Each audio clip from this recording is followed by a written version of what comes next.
All right, greetings from the Dark Continent. Conscious Caracal here, or Adams Van Sail, here to shine a light on the goings on here at the southern tip of Africa. If I sound a little bit different tonight, I'm a bit sick, not deadly sick, but yeah, my voice is not at 100%, and I've got a little bit of this, little bit of a runny nose, but nothing too serious.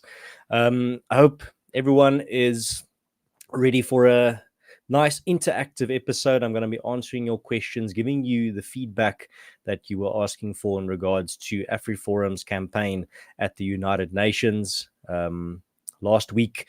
Let me just make sure that everyone on social media is informed that we've gone live. I know I'm not always that good at promoting my own content, but I think we're set here, ready to go. All right. So, just for some introductory remarks, last week I was sent Afrikaner alone to Geneva, Switzerland, to represent AfriForum and our 315,000 members, and also the minorities of South Africa, at two opportunities. Two UN opportunities. So the first one was at CERD. So what is CERD? CERD is the UN Committee on the Elimination of Racial Discrimination. Now, if you are a regular viewer on this channel, you'll know it's not the first time I've talked about them. Me and my colleague, Ernst Roots, my Solidarity Movement colleague, Ernst Roots, we went to also to CERD to hand in a report, and that was last year around this time, actually at the end of 2022. And it was actually at that when we handed in that report, at the physical report at CERD, they informed us that next year is the every 4 years governments or countries get reviewed by CERD in regards to their record when it comes to fighting racial discrimination or any type of discrimination. And they told us that it's South Africa's turn in 2023, and they invited us to take part in it as AfriForum. So we marked our calendars, and that's why we went back this year, because we were invited. And we also had a second report to hand in, and also with this report we got the opportunity to do a presentation before the CERD committee. So our 2022 report that we handed in to CERD covered a myriad of topics. It was a broad overview of all the incidents of anti-minority, hate speech, discrimination, racism, all of that happened between 2020 and 2022. And that report is available in the description of this video if you want to go check it out for yourself. Also covered farm murders, Kill the Boer, and those issues. Our 2023 report specifically zeroed in a bit, focused in on specifically the over 116 pieces of racial legislation that the South African government has introduced since 1994. About 30% of all racial legislation since 1910 has been passed through Parliament since 1994. So that's what that second report that we also submitted in 2023 dealt with. And this year, we also got the opportunity, as I said, to do a presentation. And I'll tell you a bit more about that in a moment. I see here some people are trickling into the chat. Artie Panda is here. And then also Winter's Crusade. Winter's Crusader 21. Be Smart. And Roy van Sail. Probably if you go far back enough in my family history and your family history, Roy, there'd be some type of connection. I know all the Van Sails in South Africa share the same, in Afrikaans you'd say stamvader, original ancestor, Willem van Sail. So definitely there's some type of connection there. All right. So unfortunately, the presentation before CERD, which was about 4 to 5 minutes, is not recorded or published.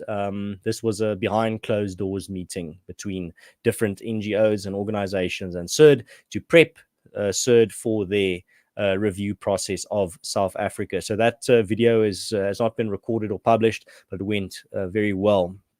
And in that presentation, I added some examples to our report of race incidents in South Africa, racial discrimination against minorities, specifically, for example, what happened with Dis-Chem, that leaked memo that came out, that was leaked last year, where it was announced that the second largest pharmaceutical chain in South Africa would be putting a moratorium on the promotion or hiring of white people.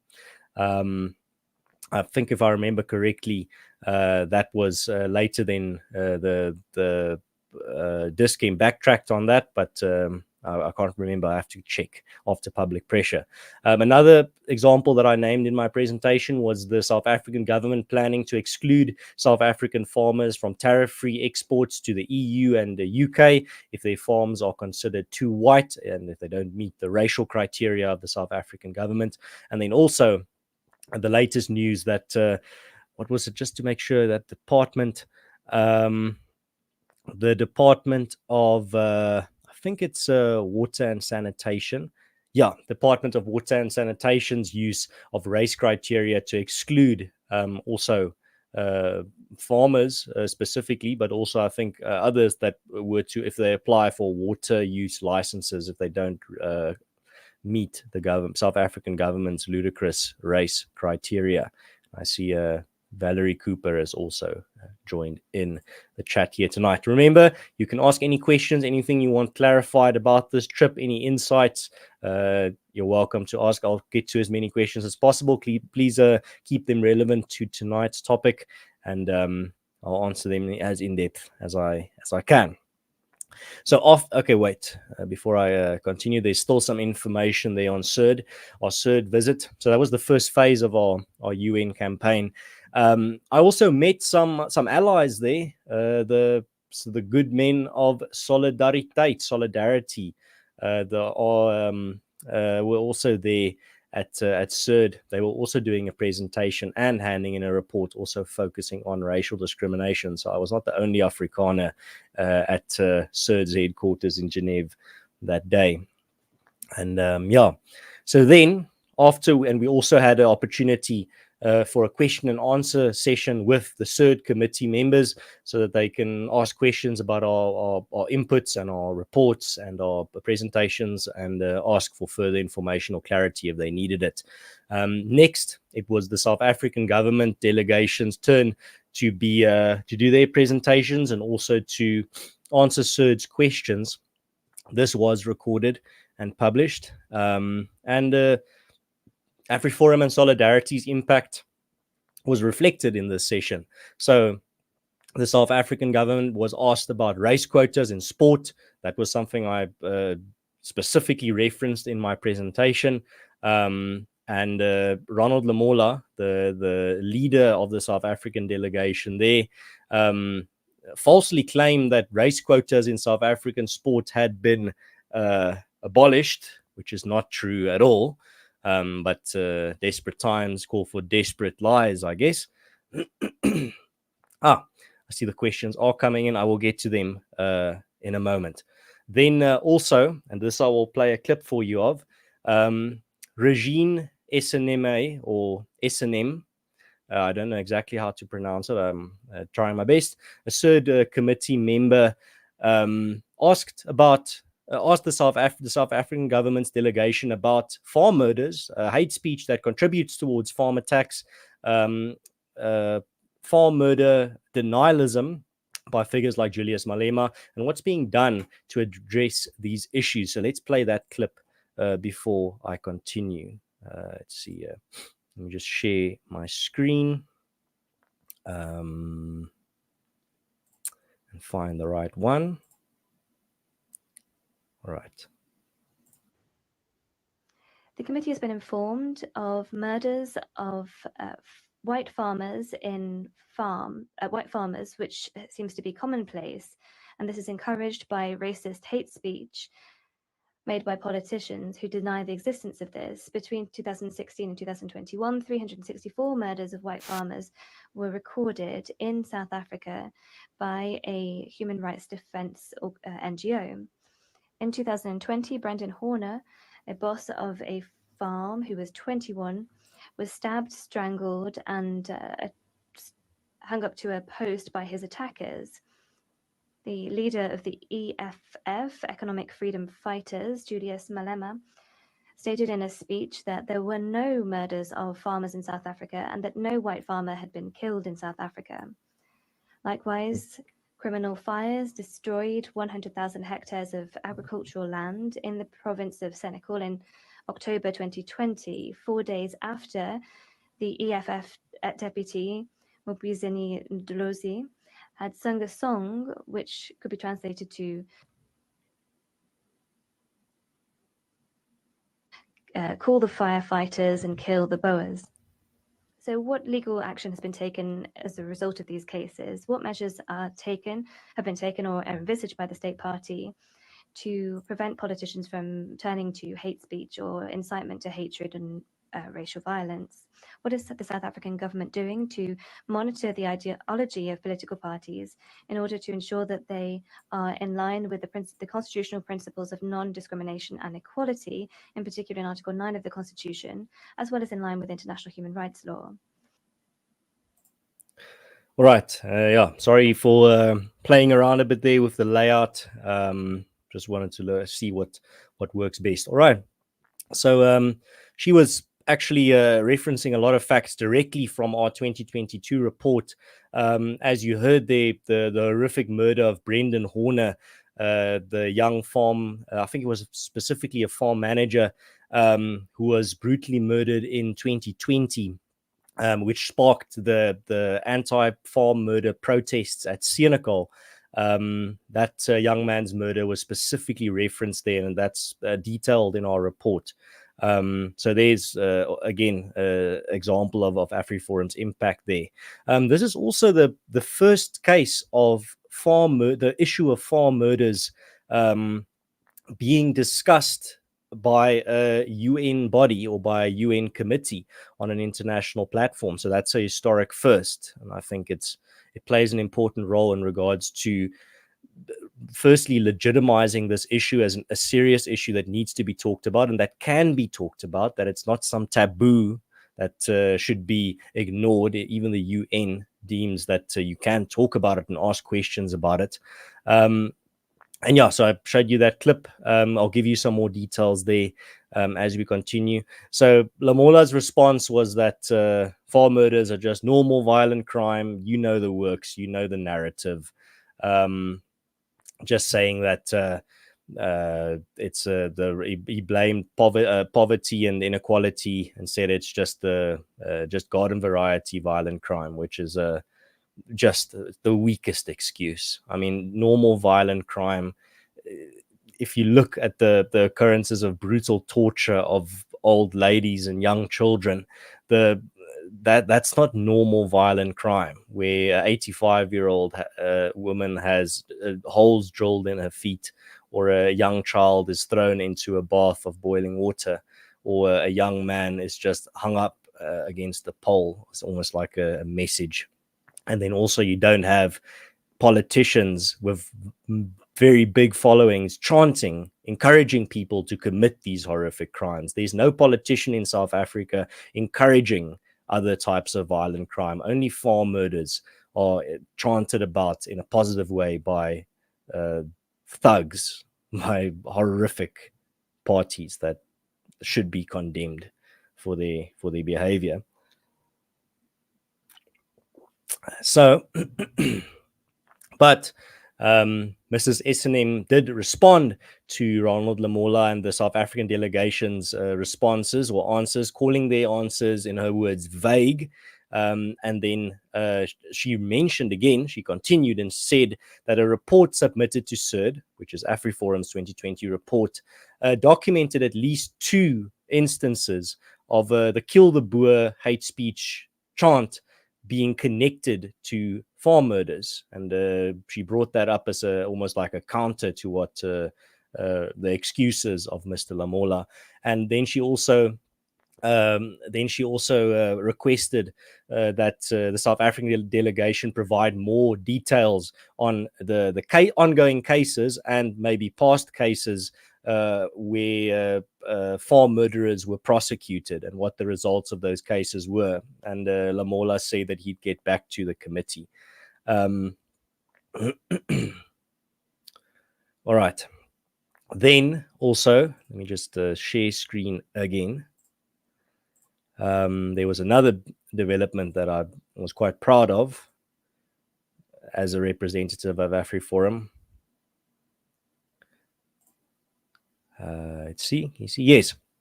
So this is. I hope I pronounce his name correctly. This is YKJ Jung Sik Yuan. He's also a committee member of CERD. And here you can see in this screenshot of the second day of the CERD's review of South Africa, that he has AfriForum's report. That green and yellow report is our report that I wrote last year.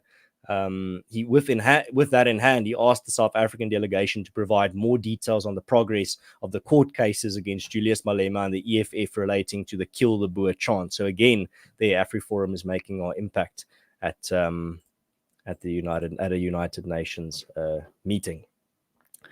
I see a sideline opinion says, sorry, cannot take part at an AfriForum meeting. Well, I hope that goes very well. Do your part, serve your community. Valerie Cooper, with the first question of the night, asks, did you at least get some positive vibes from the trip? Well, I got a lot of, as I've already given the examples that I've provided. Many of the events gave me a lot of a positive feeling and encouragement. For example, like I said earlier, the fact that farm murders and Kill the Boer, that the South African government has now, for the first time, on an international stage by a UN body, been pressed on Kill the Boer and farm murders. And also the fact that farm murders has now officially been discussed for the very first time by a UN committee. That's a historic first. That gives me a lot of encouragement. And then also the fact that we could influence and give our inputs at this meeting and this review process that did bear fruit in the end. But I'll get a bit more into the detail of the big goals that were achieved later when I'm done with the summary of everything that happened. All right, let's continue. So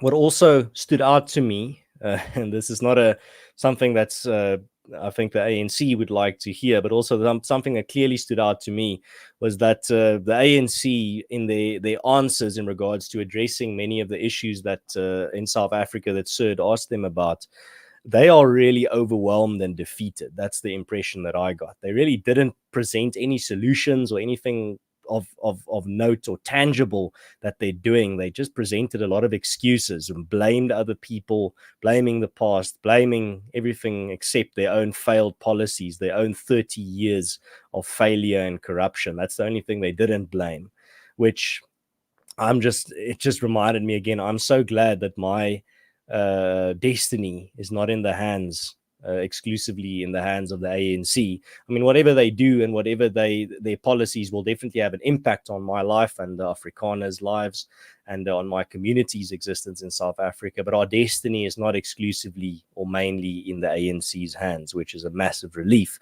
because they clearly demonstrate that they have no plan. They actually, like I said, sounded quite overwhelmed and defeated, using their energy to think of excuses and blaming others. So that's also one of the takeaways that I got. There was a very stark contrast between AfriForum and Solidarity and the ANC that again shone through. The contrast being between AfriForum and Solidarity that focus on solutions, implementing solutions, bringing about real change from the bottom up, and the ANC just and the Solidarity and AfriForum claiming our responsibilities, claiming more responsibilities, wanting more responsibilities. So the more responsibilities you take on, the more your destiny is in your own hands. The more of your destiny is in your own hands. The ANC are just doing the opposite. They are just blaming others and not owning their responsibilities. They seem to not want any of these responsibilities, which means, as I said earlier, they are effectively even throwing away the opportunity to have their own destiny in their own hands if they are unwilling or too cowardly to take up the responsibilities that they should, which was a very stark contrast indeed. So the next, like I said earlier, if you're new to this stream here tonight, this is an interactive stream as well. Well, every one of my streams are interactive, but I really want, if you have any questions, this is your chance now, and I'll answer them live about specifically AfriForum's UN visit. All right. So next, we went to the UN Forum on Minority Issues. So this is not the first time we've been there either. Last year, me and my colleague Aaron Roots were there as well. He did a presentation. It went very well. And then this year it was my turn, as I said, all on my own.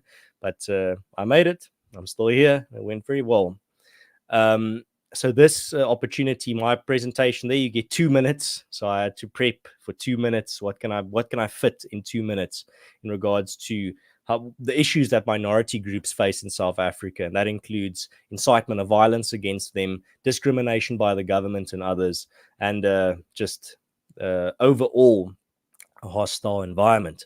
So some of the examples that I mentioned in my speech, as I said earlier, was the South African government's plans to exclude South African farmers from tariff-free exports to the EU and the UK if they don't meet the government's race criteria, if their farms are considered too white, and then also the Department of Water and Sanitation's use of race criteria to exclude farmers from water licenses if they don't meet again the racial criteria, that BEE racial criteria.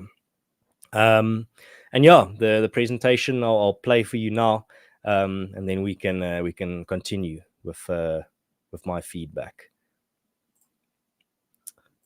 Right, let me just get it on screen for you. Right. I now give the floor to AfriForum vir burgerrechten. You now have the floor. Arends van Zyl. I'm here to represent the South African civil rights organization AfriForum, and I'd like to pose a question. Does having over 116 race laws qualify a country as one of the most racist in the world? By any reasonable standard, it should. Of all the race laws passed through the South African Parliament since 1910, 37% or 116 were passed by the ANC government since 1994. In a 2022 leaked memo, the CEO of South Africa's second largest retail pharmacy, in a leaked memo from South Africa's second largest retail pharmacy chain, announced a moratorium on the appointment and promotion of white people due to the threat of a severe government fines. We've seen a case of a non-profit organization that fights sexual and gender-based violence being barred from receiving government funding due to not meeting the government's racialist criteria. The same racial exclusion of minorities by the government is happening with water license applications as well. The South African government is even planning to exclude farmers from tariff-free exports to Europe if their farms are considered too white. South Africa is increasingly becoming a hostile environment for minorities. In 2023, Julius Malema, the leader of the third largest party in South Africa, the EFF, and a stadium of 90,000 of his supporters chanted, "Kill the Boer, kill the farmer," and in the wake of this incitement, attacks on farmers surged. These include gruesome murders and torture, and in one attack, the attackers screamed, "Kill the Boer, kill the farmer," while they stabbed a female victim with a spear. Despite these alarming escalations of anti-minority hatred, discrimination and attacks in South Africa, culprits like Julius Malema and the ANC have been spared international scrutiny and condemnation. The UN's current strategy of prioritizing diplomacy with oppressive governments rather than standing up against aggressors is letting minorities down. The South African Right. Yeah, Ruvik, 2 minutes is very short, but that's what everyone gets, and there's hundreds of representatives of minority groups all across the world.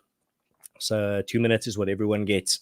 I trained in for 2 minutes. I'm like, I got to fit all this in. polished my presentation, and small little things that you don't take into account ended up making me miss my last sentence. It's not a big deal. My last sentence is just it's the UN's responsibility to take a stance against discriminatory governments like the ANC. But that last sentence I couldn't fit in. But all the issues, all the examples I could fit in. So I'm very happy about that. And yeah, let's see. Yeah. Roy with a question here before I continue. Roy asks, what are the chances the South African government will actually report back on questions asked by the panel? I don't know. The chance, as I know the South African government, chances are slim, because the things that they said they would report back are very uncomfortable questions that they don't have solid answers on.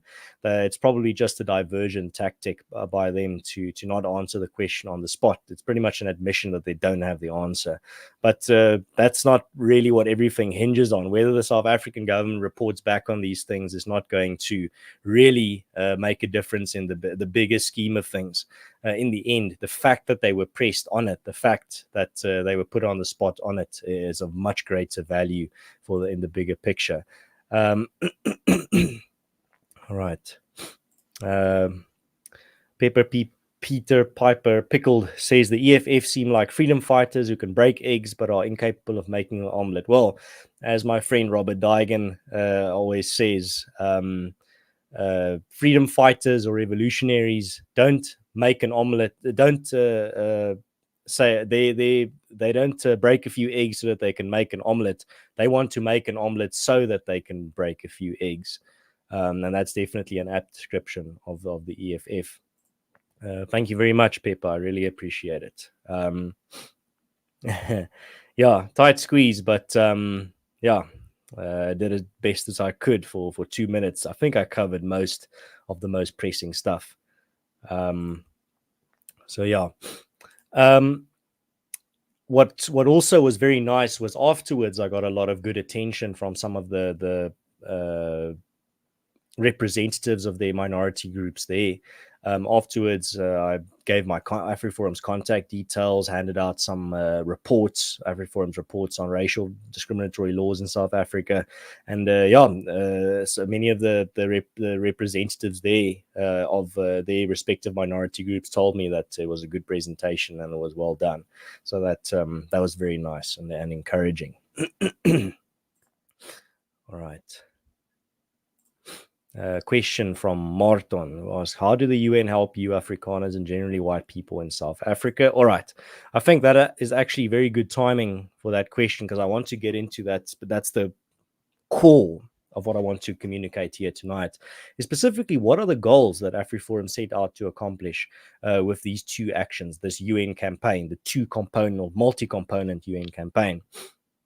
And this is something that people need to understand. It's not always action and reaction, and that's the goal, like doing a presentation and now the UN's going to come save minorities in South Africa. That's not the premise that AfriForum based our UN campaign on. Here's what we actually tried to achieve, and I think we achieved it very well. Firstly, these types of presentations at UN forums like the Forum for Minority Issues and the Committee for the Elimination of Racial Discrimination, or CERD, presentations there and submitting high quality, high standard reports to these UN bodies helps build your organization's legitimacy abroad and domestically as a trustworthy source of information on minority issues and civil rights issues in your country.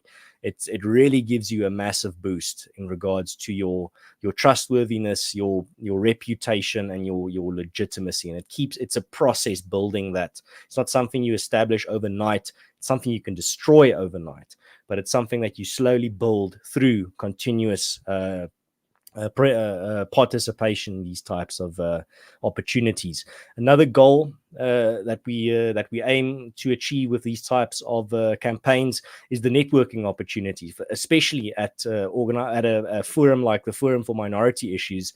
There you're surrounded by other organizations from all across the world that represent minority groups, some of them facing the same or much worse than what minorities in South Africa face. And networking with those organizations, getting their contact details, you learn a lot. You also get a lot of, there's a lot of opportunity and potential for collaboration. Maybe they want to have you submit a report to them, stay in contact, use some of your research as an example or a case study. Very valuable stuff, especially when you're dealing with organizations from the Southern Hemisphere, or specifically the African continent. That's very, very helpful and valuable. Also, opens doors. Well, I held out long enough, but my sickness crept up on me there, caught me off guard.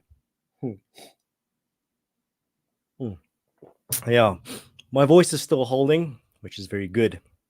All right, where was I? Oh yes, also the not the net, but the opening doors. So just to give you an example, if AfriForum wants to network or get in touch with, for example, a big politician or think tank or organization in another country, when you message them and they don't know who you are, who your organization represents, or how legit you are, you kind of have to give them some examples of some of the things that you've done, some of the opportunities that you've seized, or where you've been a participant.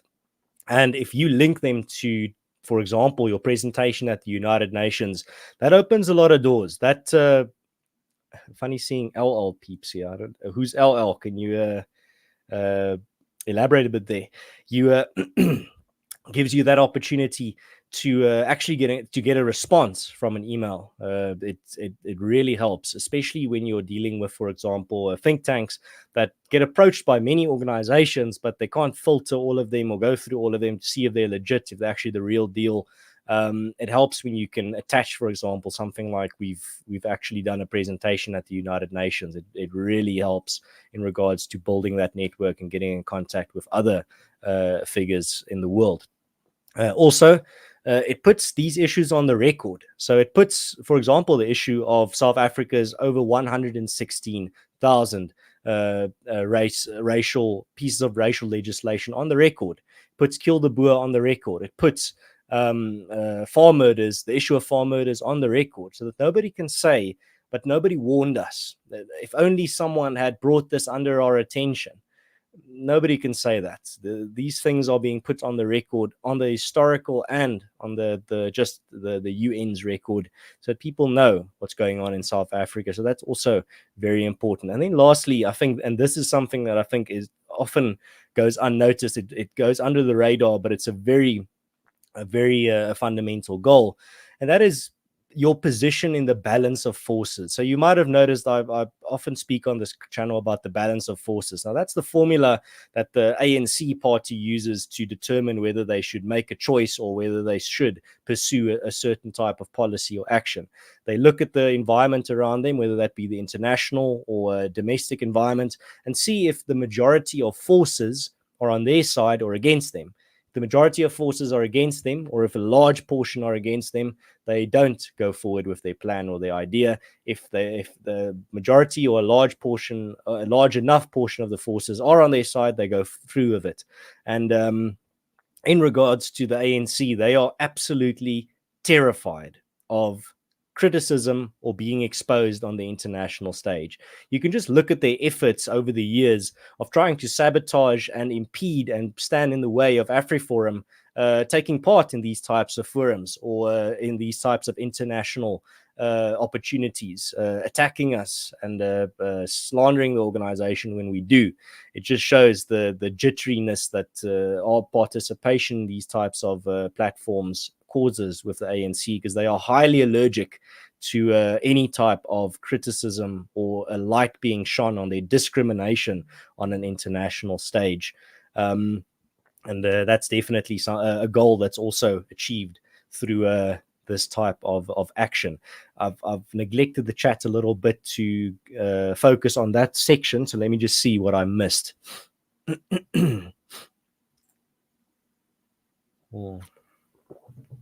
Let's see. Yeah, so Martin, I hope I answered your question, and earlier as well there was a similar question. As I said, there's a multitude of indirect goals that you achieve through this type of action. It's not a simple 1-2 equation of do your presentation, make enough of an impression that the UN swoops in and comes saves minorities in South Africa. It's rather all those other goals that are attached to these types of actions. And also these types of actions are merely bricks in the wall of building our project, building a better future, building all our different plans for the future. They're just bricks in it. They're not the whole building. I think that's also something, sometimes perspective that people need. They often confuse some actions as the whole building when it's actually just bricks in that building. 127754B asks, how did the minority issues of SA compare to other countries? Well, on the one hand, South Africa clearly is one of the, if not the most race-obsessed and racist government in the world, if the measure is the amount of racial pieces of racialist legislation.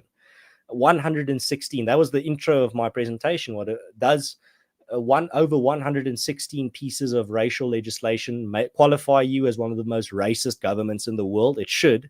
That's something that stood out to me. But there's other things that stand out to me as well. The fact that other countries have much more capable oppressive governments. So if those governments want to persecute or discriminate against minorities, they've got a lot more tools and state power at their disposal, which is, I think, a saving grace for minorities in South Africa. A silver lining in the deteriorating state is that they struggle to implement a lot of their discriminatory and anti-minority policies, and increasingly struggle to do so. We're also not being completely silenced or completely robbed of any opportunity to or censored to such a degree that we can't even tell the world about our issues. That's something I think that's also we should be thankful for in South Africa when it comes to comparing, to answer your question specifically, some other countries. Rooster asks, Ernst, thoughts on the Afrikaner Vryheidsvlag as a symbol of the Afrikaners? I'm aware it's a tad controversial. I'm also aware the UN recognizes a minority symbol. I'm not sure what the Afrikaner Vryheidsvlag is. I might recognize it if I see it. Is that the one that's the full color but with an orange stripe? Maybe. I'm not sure. I'm sorry. That would be smart to gesondheid. Thank you very much. Funny seeing all the LL peeps here. Have you responded who LL is? Dagbreker, goeienaand Ernst, yster op yster. Wel, baie dankie Dagbreker, ek waardeer dit dat jy ingeskakel het. Hendo says 33 likes. Well, let's see how high it can go. Well, thank you very much for pointing the audience in that direction. It always helps. I see the chat's quite busy now. Remember, as I said, if you're new here tonight I'm answering your questions, giving you feedback on AfriForum's UN campaign. So if you want me to answer those questions live while the details are still fresh in my mind, this is your opportunity to do so. Cool. I'm glad I could answer your question, Martin. Let's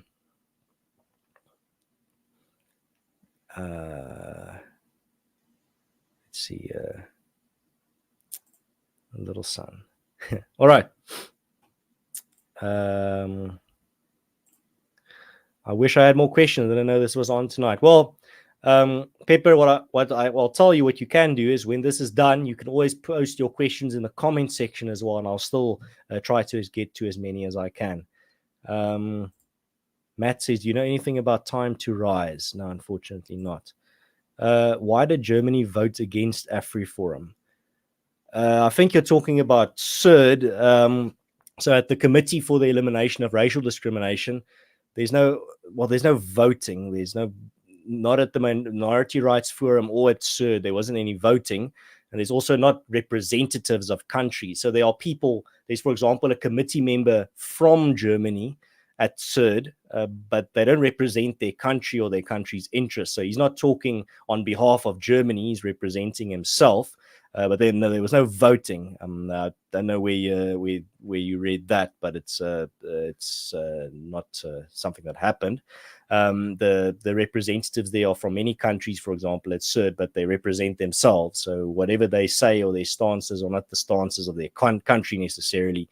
So in their own capacity. Etnie Ronnie says, hi Arends, hi Indu, happy to see what AfriForum is doing. Well, bye donkey. Thank you very much for your support. I really appreciate it. Vesti asks, are the Austrian minority groups in northern Italy represented at the UN? I'm not sure. You're talking about the South Tyrolers. I didn't see, I didn't see the South Tyrolers there. AfriForum is very good friends with we have very good relations with the South Tyrolers, specifically the South Tyrol Vriendeskring, friend circle of the Afrikaner that's there. There's a lot of friends of the Afrikaner in South Tyrol, and a lot of admirers of what AfriForum, the Solidarity Movement, is doing. They're great allies of ours. And I've got a lot of time for their history as well. Fascinating stuff. The South Tyrolean history. Why did the US and German representatives advocate for double down on expropriation? That's not true. So again, as I said earlier, there's not representatives of countries there. There's just representatives of themselves that happen to come from those countries. So you have for example, if I were to sit on the CERD committee, I would not be representing South Africa. I'd be sitting there as an expert representing myself, as an expert on whatever issue I'm there to represent. They didn't double down on expropriation. They just said that when asked, there was a question asked about land reform in South Africa, and two representatives, one of them from the US and one from Germany, said that land reform needs to be addressed in South Africa, and that the restitution process needs to be sped up. So the restitution process, the land restitution process, is not expropriation without compensation. The restitution process that has been in place for, I think, close to 25 years, probably between 20 and 25 years now, is a process where if you can bring proof that you were dispossessed by the previous regime without compensation, the government will buy back that property that your family was dispossessed of, or you personally were dispossessed of, and it will be given back to you. But it's not being confiscated or expropriated from whoever is owning it currently. It's bought back from them. It's a willing buyer, willing seller model. So again, I don't know where the expropriation line comes from, but it's they were in support of that restitution process. And the word that they used as well was restitution, and also land redistribution. But the means of that redistribution, they weren't clear. And I mean, well, the use of restitution means they support the restitution process that is in place as the means, which is not expropriation. It's a very important distinction to make. Let's see what's the next question.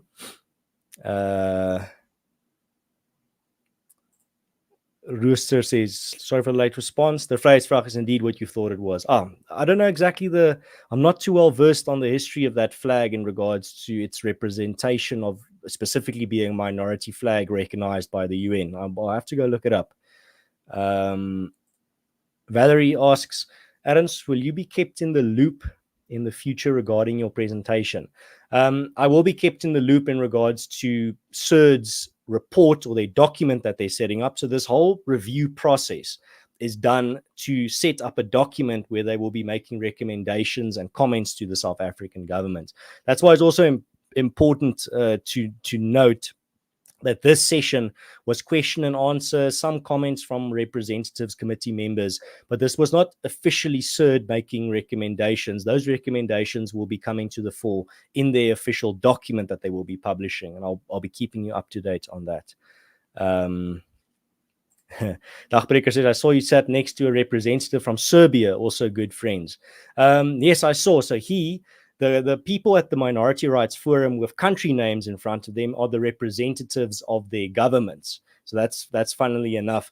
At the Minority Rights Forum, there are organizations that represent minorities like AfriForum, and there's also delegations from their governments there. So that also causes some tension, causes some fireworks there, because you get some of these governments not liking what the NGOs are saying about them, especially governments like China, it's actually quite the thing to witness, where, for example, a NGO representing a minority group in China will say something against the Chinese government, and the representative from the Chinese government will interject and very angrily say, no, that's not true, and they should be brought in line, that they are misbehaving. And then all their allies will also jump in. Cuba will say, yes, we second that. And then Iran will say, we second that.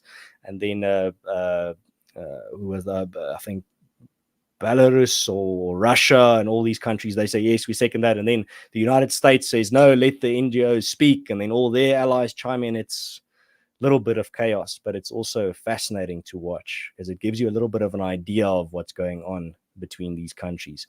Conscious Caracol, Dagbreker says, thanks for clarifying, as Twitter not translated correctly. I see.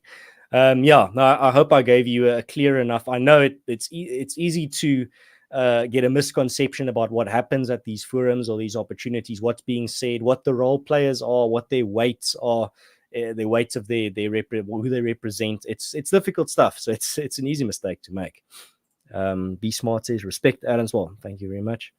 Let's see. Carly says that South Africa have the most minority reps groups. SA minorities had AfriForum and Solidarity. Did any other country have more than one group representing minorities at the Minority Rights Forum? I think there were a lot of organizations that represented a myriad of like Middle Eastern minority groups. I didn't keep track of them, of like this group had 3 representing, this group had 5 or whatever. I think the Uyghurs in China also had a lot of representation. But there's not too many organizations that do the same thing, because there's so many organizations there, they kind of sift it that there's only 1 or 2 that represent a specific group. Otherwise, some groups might have a lot of representation, others not. The chat is booming now. He chose after I did my little not presentation, but after I did my little feedback session, now the chat is booming. Goeienaand almal. How did you like New York, Aaron? I wasn't in New York. I was in Switzerland, in Geneva, or Geneva in English. That's where the UN headquarters is. I know there's some type of UN headquarters in New York as well, but no, I've never been to the US. Dagbreker. Carly says, Dagbreker, see why we can't trust X. We have to do research beyond X. Well, always do research beyond whatever source you're using. Don't just, me as well, don't just believe what I say. Research, go look up what I say. If I make a claim, go check it out. See if I'm talking out of my nether regions or not. I might get things wrong. I might get facts wrong. Don't use just one person or one organization or one source as your key source, and then you just use that for everything. Everyone makes mistakes. Some people even lie. So a good policy to have. Just some clarification. That one clip that I played, clearly the voice doesn't match the person speaking at CERD. Some EFF geniuses then theorized that it's an edited clip, not even seeing that in the clip itself there's a guy sitting there with these massive earphones. I don't know what they think he's doing. Do they think he's listening to music? Maybe, but no. So there's translation services, not for every language, but for most of the biggest languages there. So I think for example, for Spanish and for German and for French and for I think some of the Arabic languages as well. There is and for Chinese Mandarin, there is translation, so you can actually hear. That's why in my little clip where I do my presentation, you'll see I have this massive white earphone on my one side. I wanted to take it off, and because it looks a bit silly, but I forgot under the pressure of the moment. So you'll see that's for translation. So if someone's speaking in a different language, I can get almost instant English translation in my ear. And the translations, the audio translations are pretty solid. Text translations at the bottom, not that good, but the audio translations are quite good. Sure, I'm falling behind now with the chat. Let's see. Aaron's debriefing and briefing are concerns. Well, do ask your questions. I'll give you as much information as I have. Do you know if men get male translators, or is it just to whomever? No, if I remember correctly, there's like one English translator that handles one language. So everyone that speaks French is translated by one person. So you get a female or a male voice in translation. I don't remember that being not being the case. Yeah, I don't know where everyone's coming from. Did someone promote the stream? I hope so. That would be very nice. Yeah, that little white headphone was for almost, like I said, almost instant translation. And in the heat of the moment, I forgot it was on.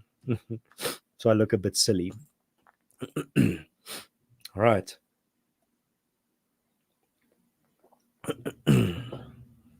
Yeah, it does help the channel. Thank you very much, Hendo. 127754B asks, was any of this covered by the South African media? If so, what was the sentiment? Not so much in the English media. On some English media websites, like Politics Web, for example, but a lot of Afrikaans media did cover it. Marula Media, Pretoria FM did a lot of segments on it. Jan Allers. So yeah, the Afrikaans media did a lot of coverage on it, and that was overwhelmingly positive. I did some extensive interviews on the Afrikaans media radio stations and YouTube on it, and also it was also covered in other text publications. And Politics Web, of course, also covered it. All right. Loki asks, so will any of the recommendations be anyway binding? What are the timelines? Sorry, the questions I've already been answered. I did answer to a certain extent this question, but not some. There's some specifics here that I will get to, Loki. So that's a good question. Are any of the recommendations by CERD in any way binding? No. So it's not. They can't recommend. You have to do. The government has to do something, and if the government doesn't do something, there's going to be like some massive explosion of consequences. But as I said earlier, the South African government is very allergic for any type of criticism or pushback on the international stage, something that they don't really get. That's why they're not used to it. So they will try to avoid getting embarrassed in front of these forums. If they report back and the forum says, why haven't you done this? And they have to say, why not? And that's why they come with their excuses that you can see they've been thinking of very hard. But no, as I don't really, when it comes to whether the South African government follows their recommendations, as I explained earlier, maybe you weren't online then yet. Our goals don't hinge on whether the South African government follow these recommendations or whether the recommendations, whatever recommendations CERD even makes, our goals are adjacent to it. Yeah, as I said, my health bar is not full. It's a little bit below full, but I'm not deadly sick, just but under the weather. I think that's the best way to describe it. Charles van Onselen says, Arends, Colonel Chris Wyatt redirected to you. Oh well, Chris is always a start marker. He's always doing me big favors. Valerie says, Chris Wyatt send them, Arends. Well, thank you very much, Chris. Yeah, I think that question I've just answered previously. And when are you expecting feedback? They didn't give a deadline, but probably somewhere early next year we'll hear what their recommendations are, and I'll keep you up to date on that. Let's see. Yeah, and as I said earlier, it's on the record, and got a lot of great networking opportunities and built up AfriForum's reputation again, as I said earlier. Yeah, luckily it's nothing serious. My wife's looking after me very well, making me some venison pie tonight with chips. I'll be having that after the stream, so I'm in good hands. I will be definitely getting better very soon. But thank you very much, Dylan. I really appreciate it. Hendo says 55 likes, and my voice is holding. So it's been a good stream. I'm very chuffed indeed. I also, this is not UN related, but I also got a chance to meet a follower of mine and a friend of the Afrikaners, admirer of the Afrikaners and AfriForum in Switzerland for lunch. On Twitter, he's called Leo Caesar. and you'll see I made a post about him. I had a great conversation with him, and he told me a lot about Switzerland and French culture and France, many insights that I didn't know. And I could tell him a lot about South Africa and the Boers and the Afrikaners, but he's done his research. He knew quite a bit for a foreigner about my culture, which I really appreciated. Showed he went out of his way to actually do some research themselves. Yeah, Westy says it seems like the goodwill towards the South African government has lowered due to their bad political associations. Not just that, I think over the South African government has been burning international goodwill like there's no tomorrow. They've just been jettisoning it, burning it with a reckless abandon for decades, doing what they want, thinking they can get away with anything they want. Just look at their arrogance, how they conduct themselves on an international stage. They think they're untouchable. And that's why I'd like to see some international governments actually and role players actually take a stance against them, because if only they knew how weak the ANC were in regards to if they are criticized on an international platform, they completely crumble and start lashing out. But yeah, that their international reputation is definitely not what it was. It's the equivalent of getting a brand new vehicle and just driving it in the red for 20 years, not taking it for a service, not fixing it or washing it or doing anything to preserve it. And you're just driving it in the red, black smoke coming out of the exhaust. Thank you very much, Research. Ek hoop nie so nie, Rick. Ek het nog 'n paar jare voor dit, maar ja nee. My wife makes very good food, but we eat healthy and we get a lot of exercise. So I think she keeps me on my toes in that regard as well, keeps me healthy, which is a very good thing. Pepper says, I was saying that's fantastic in response to you saying you had been on Afrikaner or Afrikaans radio and the media was positive to your position. Yeah, Pretoria FM specifically, Marula Media as well, as I said, and also Jan Allers on his interview channel. He also does, his interviews are also broadcast on many Dutch radio stations, so there's some international coverage as well. Carly says, jy eet laat, Erns? Ja, ek eet laat. Gewoonlik eet ek vroeër, maar vanaand met my program eet ek bietjie laat. Ek wil nie, I don't want to eat a big meal before I go live, because then it just sits in my stomach and I can't focus. I don't know, you just feel lethargic. Endo says, Erns, you're quickly developing a global presence. Well, that's the goal, building that platform, building that reputation. And as I said, it's this paradoxical process of you build this reputation and this legitimacy as an organization. It takes years, it takes many efforts, many opportunities, but it can also all be destroyed overnight. That's the peril of these types of projects. Pepper asks, where can I learn more about Afrikaner culture? Are there any books on you? The definitive book on Afrikaner culture is by Herman Gilumea called The Afrikaners, a Biography of a People. This one. It's a monster of a book, but it's very good. Haven't completed it. Have read many parts of it, but it's a tour de force. And also less professional. You can go listen to my culture series. You can just type in Conscious Caracal Culture Series Afrikaners. I did an entire hour, more than an hour conversation with one of my friends, Ruan Goosen, on Afrikaner culture and what we understand falls under it. And yeah, there's a lot of, you can watch one of my recent episodes as well. I think it's my last episode where I talked to David Harris, an American that spent a lot of time among Afrikaners, and he told me about his experience. All right, let's see. François van der Westhuizen says, dankie vir wat jy doen, Erns, as 'n Afrikaner wat nou in Frankryk bly. Vergeet ons nie ons eie mense en die moeilike tye wat hulle deurgaans beleef nie. Wel, baie dankie, François, en sommer vir die onthaalwe van die res van die luisteraars gaan ek in Engels verder antwoord.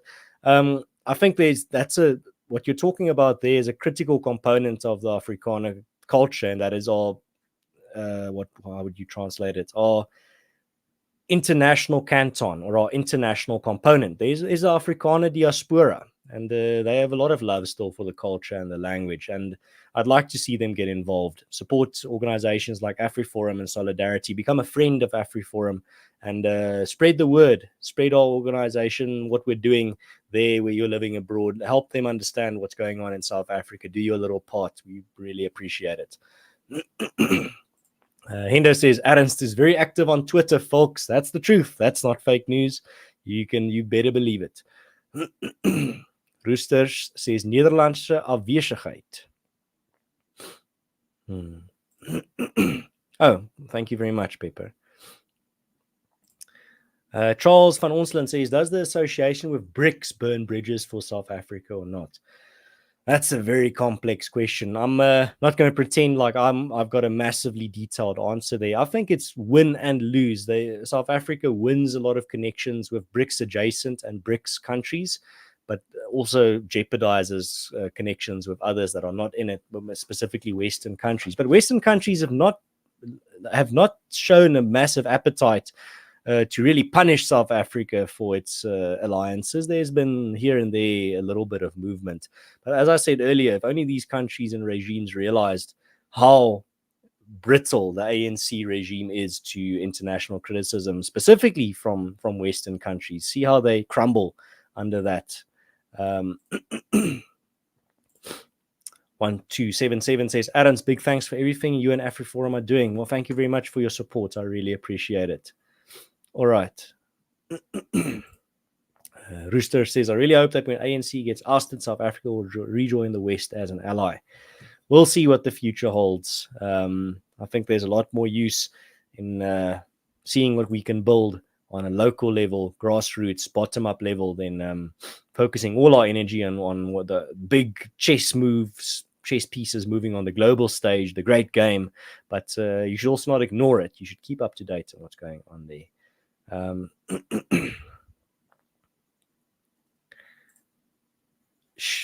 Charles van Onsland says, surely the 2024 elections are going to change our foreign affairs outlook, especially if the ANC lose their majority. Charles, I'm going to be a straight shooter with you there. I don't see any scenario playing out where the ANC loses their majority. I hate making predictions, and I'm not going to pretend like I see the future.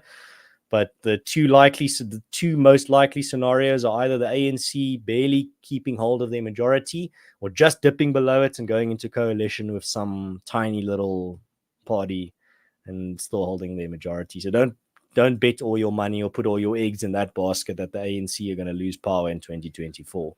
Rather, put some of your attention and energy into alternative solutions as well that are not dependent on next year's election result. Doesn't mean you shouldn't care about next year's election result. Just diversify your portfolio of solutions and for the future. Westy, could international criticism cause the ANC to be even harsher towards minorities as a kind of reaction? I doubt it. I think if there was genuine harsh criticism towards the ANC from abroad, I think they would pull back. I genuinely think they would almost like wince and kind of pull back like an anemone that was touched. And I don't think they would double down. Marton asks, do you think, it's going a bit off topic, but I'll indulge it for a few moments. Do you think that there will be a racial civil war between white and black people in South Africa? No, because South Africa is not divided between black and white, and it's also not united based on racial lines. South Africa is united based on cultural lines. And if you look at South Africa through just exclusively a racial lens, nothing is going to make sense to you. You're going to see two black factions fighting, a white and a black faction being allies, two white factions that don't get along too well. Very strange stuff. So you're going to be completely confused if you look at South Africa through a racial lens. Looking at it through a cultural lens is going to make a lot more sense. A good example would be the ANC, where, for example, with Jacob Zuma, the previous president, comes in, Zulu nationalist, big Zulu presence. What does he do? Purges the ANC of people that are not Zulu, fills it with Zulu loyalists in all those positions. Ramaphosa comes in. What does he do? Purges those Zulus, fills in people from other cultural backgrounds. So if you're not looking through a racial lens, you're not gonna see that correlation. But it's almost like putting on your glasses that actually show you reality for what it is. So I don't think there's no chance of a racial civil war happening in South Africa. The racial groups don't organize as united blocks in South Africa. They organize around factions, political factions, ideological factions, cultural factions, primarily linguistic factions, religious factions. These are the powers that move South Africa. Race, not really. That's, for example, there's not any party that's just like we're a black party. Doesn't really do well. You'll see, for example, with the ANC, they might put up that narrative of we represent black people and we're black interests. But if you look at the internal politics within the ANC, then cultural base and cultural loyalties play a much larger role. You can hear it in or you see it in the little politics as well. So that's a question on that. Charles says more like civil war between tribes. Well, tribes would be a very broad label, but yeah, as I said earlier, factions, political factions, ideological factions, religious factions, linguistic and cultural factions, those lines, there's a lot more shape to it. Not really racial factions now.